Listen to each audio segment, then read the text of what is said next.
In 9th century China, a few alchemists chased eternal life. They ground and heated minerals, hunting an immortality elixir. One batch blended 3 ordinary substances together. It didn't grant eternal life. It blew up in their faces. Singed beards, a wrecked workshop, and a world changed forever.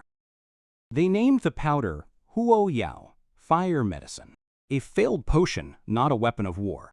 Yet this accident became the most fateful discovery in warfare.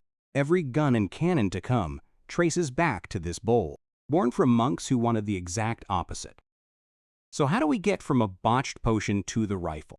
The trail runs through bamboo lashed onto spears, a desperate siege, and centuries of patient tinkering.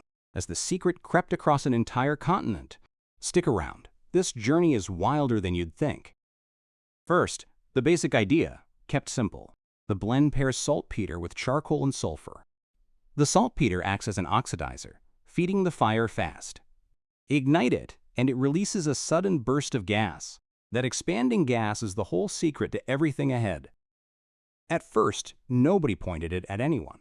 It lit up fireworks, smoke signals, and festivals.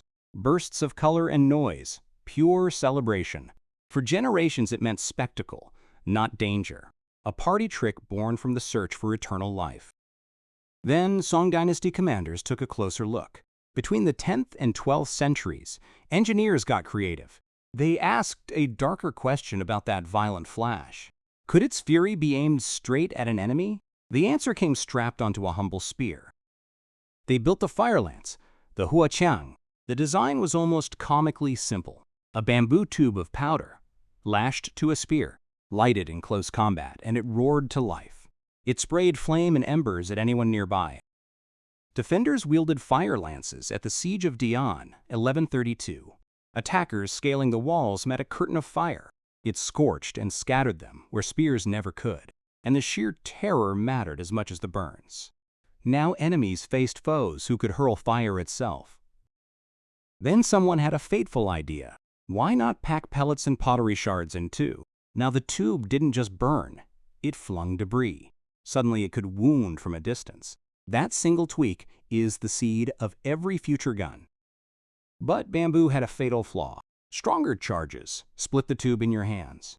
So craftsmen cast barrels from solid bronze, and with that, the hand cannon was born. One solid shot, far more force, far more range. By the 1200s, metal hand cannons were common in China. Engineers also thought bigger, much bigger. They built the thunderclap bomb and the fearsome, heaven-shaking cannon. Walls once thought unbreakable began to crack. Then the Mongols swept into China in the 1200s. At the sieges, they met gunpowder head-on. Instead of merely losing to it, they seized it. Ruling China as the Yuan dynasty, they marched on and carried the new weapons westward with them. This may be history's greatest accidental delivery service. Mongol armies hauled the secret clear across Eurasia faster than any trader or envoy ever could. In just a few generations, a Chinese invention had spread across the whole known world. And it didn't travel down a single road. Chinese makers also built rockets and fire arrows, which spread onward to Korea and India. So the story splits into 2 branches. One leads to the gun, the other to the rocket. From there, the knowledge poured toward the West. It reached the Islamic world, then Europe, through war, trade, and restless exchange. It rode the same roads as paper, printing, and the compass. A flow of ideas long before the word, globalization. Early European cannons look strikingly Chinese, so similar that borrowing beats coincidence. The technology reached Europe by the late 1200s, and over centuries it rewrote everything, toppling an order that had stood for ages. At first, these guns were laughably clumsy, basically a little cannon stuck on a pole. You poured in powder and shot, touched a glowing ember to a tiny hole, and simply hoped it flew somewhere useful. Yet even crude, they shattered the old rules. Castle walls that shrugged off catapults now crumbled. Armored knights, Europe's elite, grew helpless. Enough force punches through any suit of steel. A cheap gun could fell a lifetime of costly training. So the very shape of defense transformed. Tall, thin castle walls became death traps. Engineers built angled bastions and star-shaped forts. low, angled, thick walls that swallow cannon fire.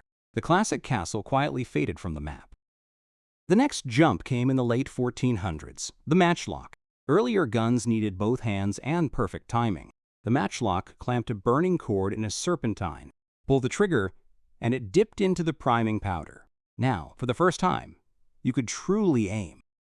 The matchlock arquebus swept across Europe, Spain, France, and the Holy Roman Empire. The Ottomans armed their elite Janissaries with it, wielding it fiercely at battles like Goa in 1510. Firearms were becoming the heart of armies. In 1543, the Portuguese carried matchlocks to Japan. Local smiths refined them into the famed tanegashima, guns so fine even Europeans admired the craft. And China reabsorbed its own idea as bird guns, a strange loop back to where it all started. Muskets grew huge, some near 25 pounds, so heavy they needed a forked rest to aim. But they could drill straight through plate armor. Slow to reload, shooters needed guarding, so pike and shot ruled battlefields for a century. The matchlock had one nagging flaw, though. It demanded a live flame burning at all times, useless in rain, and a glowing giveaway at night. A soldier babysat a lit cord for hours on end. Clearly, something better was needed. First came the wheel lock in the early 1500s. A spring-spun wheel scraped pyrite into sparks. No more open flame required at all. Perfect for cavalry riding with a loaded gun, but it was pricey and complex, so it never took over. The real breakthrough was the flintlock, credited to French smith Morin le Bourgeois around 1610. A flint-tipped hammer struck steel, showering sparks, faster, weatherproof, and needing no flame to tend. By the 1630s, it swept nearly every European army. It would reign 2 centuries, through Napoleon and 1776. Around then came a small but mighty add-on, the socket bayonet clamped around the barrel, so you could stab and still fire the gun. One weapon now did both jobs at once. Pikemen vanished. Every soldier was gunner and spear. The flintlock's long reign ended in the early 1800s. The percussion cap changed the game once more. A tiny cap sparked the instant a hammer struck it. No loose powder, no flint, no fuss. Within decades, every older lock was history. Step back and the pattern is clear. No lone genius ever invented the gun. It grew by accident, then inch by inch, each fix solving the last version's headache, passed between China, the Mongols, the Ottomans, Japan, and Europe. It began as a mistake by people chasing eternal life, and it ended up reshaping the entire world. If that blew your mind, hit like, it truly helps us. Subscribe for more history that started by pure accident, and tell me below, what should Dodo explain next?